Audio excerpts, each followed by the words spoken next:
Mayong adlaw kaninyong tanan nga nagpaminaw karon, ning tulumanon kini ang akong suliran. Ilabi na kaninyo Dr. Rene Obra o Attorney Elaine Bathan.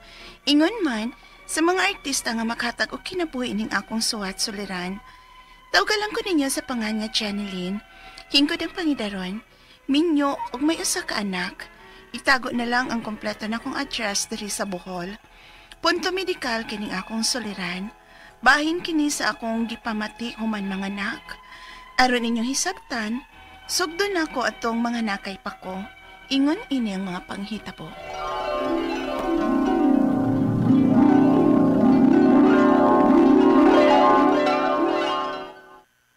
Tuwin, mato na kasi mong kabaw.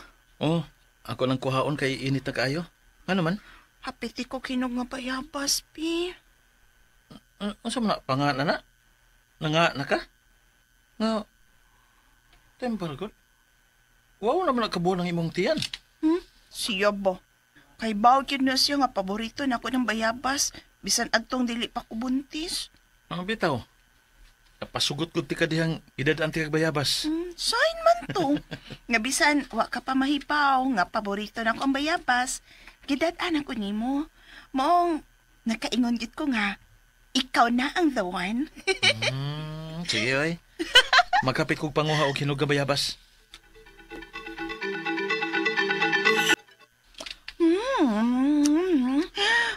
Kalami kis bayabas ng imong daton, oy. Kanang dili kayo lata ang pagkahinog ba niya. Kagumkum pa ang panit. Pero hinog na. Dito ko na magkuha sa kanhigi tukuran og bahay ni Lolo. Daan na ginang lugar nga daghan kay mga bayabas dito. Sukad pa sa mga bata pa mi. Libo na lang karon kay wala naman ang bahay ni Lolo dito. Oh, pero... Naka sa inyo. Ay, si mama ni mo eh. Ma! Dahil naming tunyo sa likod sa bahay. Agoy, ni aramang ko di ay mo din eh. Uy, saan nagkikaon ni mo, Janeline? Bayabas, ma. Lami kaya nga bayabas ro ni Tonyo, ma. Dito ko nun niya kuha dito sa gibiyaan nga bahay siyang lolo. Uy, ayaw pagsigikaon ang bayabas, Lin. Kay buntis ka na. O hapit na good ka mga anak. Ha? Ngano day, ma? Makabot-bot na. Ha? Ngano, God? Ay, mugahi man ang imong hugaw ni Ana, God. Og maglisod ka unya og paggawa sa imong hugaw. Muotong kag maayo hangtod nga mugawas ng imong bot-bot. Ha? O manakay ka baya. Basig maglisod ka unya sa pagpanganak. Ma?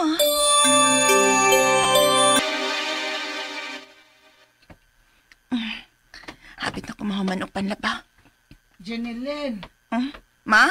Oy, ngano gud din taon ka nga nagpukong ka mang nang laba? Ngano naman sab, ma? Hinsay ngano, basa pagid kay ka Shush, day. Ang panuhot ni mo ni Ana. Mama, kid, uy, sige panghadlok, uy. Lin, mabdus gani. Dili ka magpukong o maglingkod ka. Nagdaon ta kag bangkito nga ng laba. Dili ka magpukong ka. Ay, agay. Anong niagay naman ka diha? Ay, sakit man akong tiyan, ma. Sa, hoy, basig mga anak ka na, Janeline.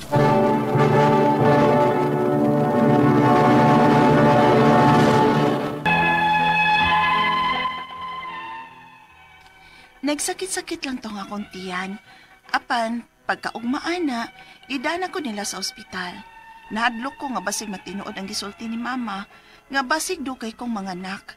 Pero kaluoy sa Ginoo, nakaanak ramasap ko dayon. Maong nakaingon ko, nga sayop gid si mama siyang pagtuo. Apan pagpauli na namo, dihang nag-CR ko. Saan niya ako nahikapan napit sa gawsanan sa kong hugaw?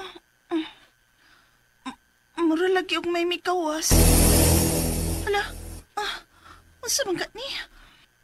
Wa ka ko matarong og tahi dito sa ospital. Maong naapay ng gawas. Hala nga naman ni, uy. Tuni!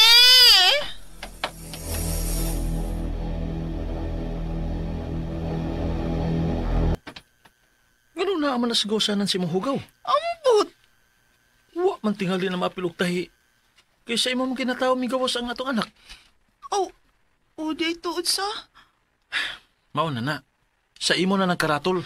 Pero nga nung naaman lagi ni gawas, unsa lagi ni?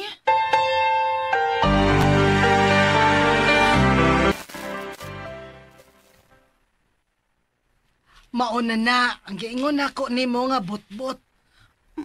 Ma? Ingnan bitaw ti ka nga, yag sige kaon ang bayabas, kay makagahi na sa imong hugaw. Usahay ngaon ka pa anang santol. Maglisod gyud kag itsar ana. Di manggod ingon anak kagahi akong hukaw gud. Wa man pud ni sa una.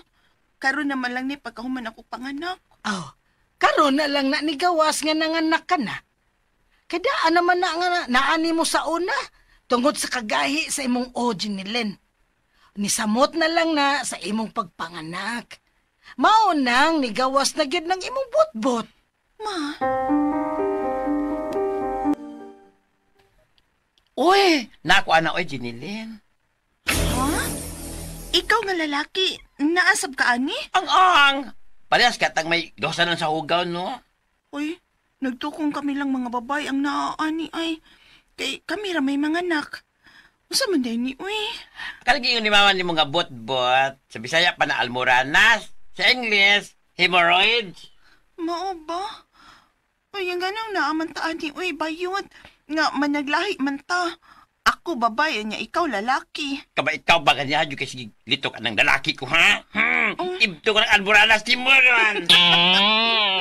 Tarong bayot ba? Unsaon man ni nato uy nga mawa ni nato. Nalisod da, hindi ta ka-afford. Kaya kailangan lang operahan man ni. Ha? Operahan?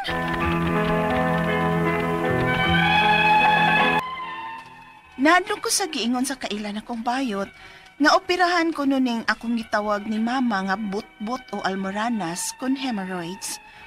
Ang akong mga pangutana mo kining mosunod. Unang pangutana, human ko manganak, may migawas sa gawsanan sa akong hugaw.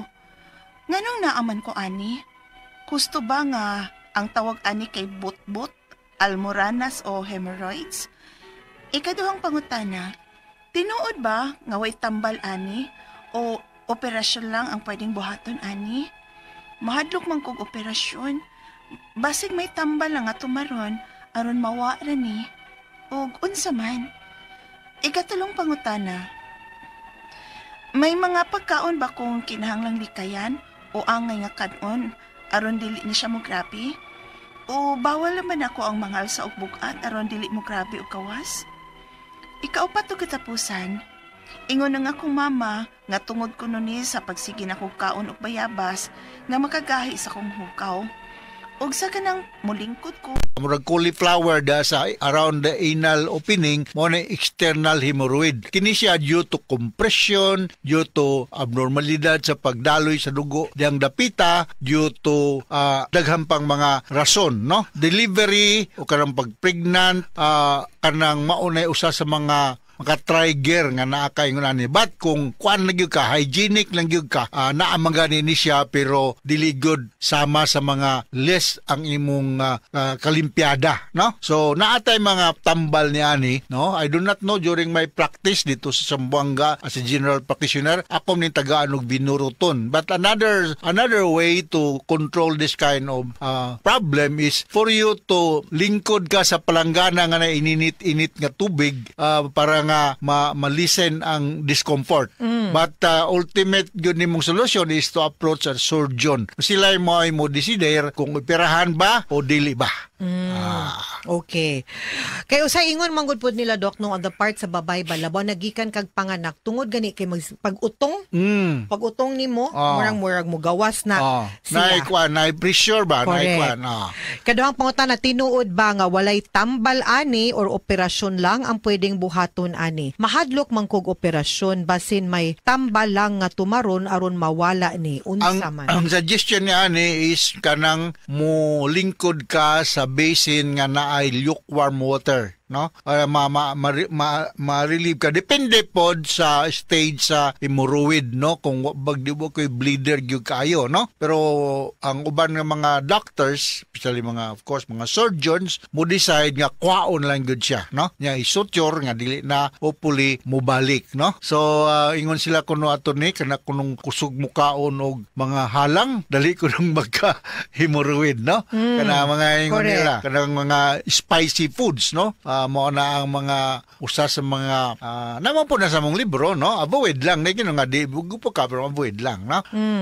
Ang sunod niyang pangutana, Dok, may mga pagkaon ba kuno siyang kinahanglan likayan? Or angay nga kanon, aron dili mo grabe? Or bawal na ba siya mangal sa ugbugat aron dili mo grabe? Yeah, kung ang pagbuntis, pag-utong maka-trigger or makakuan og hemorrhoid, kung kanang mangal sa ugbugat kay mangusog baya pug ka, no. So kung mahimo lang malikaya ng pagmangal sa ugbugat, mas maayo Ginilane. Unya avoid katong mga ingon ako spicy foods o kanang mga dili-dali ma-digest ang mga pagkaon, no. I rather suggest na high fiber diet lang ako para easy ma-digest, no.